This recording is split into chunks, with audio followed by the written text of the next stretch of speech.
જીવ શાને ફરે છે તું ગુમાનમાં, તારે રહેવું ભાડાના મકાનમાં. અરે જાણે મારું મકાન કર્યા એણે રંગ ને રોગાણ, જાણે કાયમ લીધું છે વેચાણમાં, તારે રહેવું ભાડાના મકાનમાં.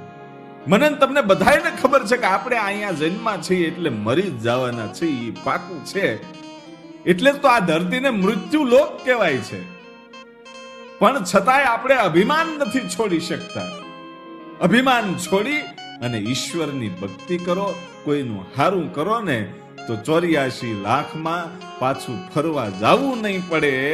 એટલે જે મારે વાત કરવી છે કે આપણે ત્યાં આપણા પુરાણોમાં અને આપણા મહાપુરુષોએ જે વાતો કરી, અને આજે પણ એમ કહેવાય છે કે માણસના મૃત્યુ થયા પછી પણ તેનો આત્મા છે એ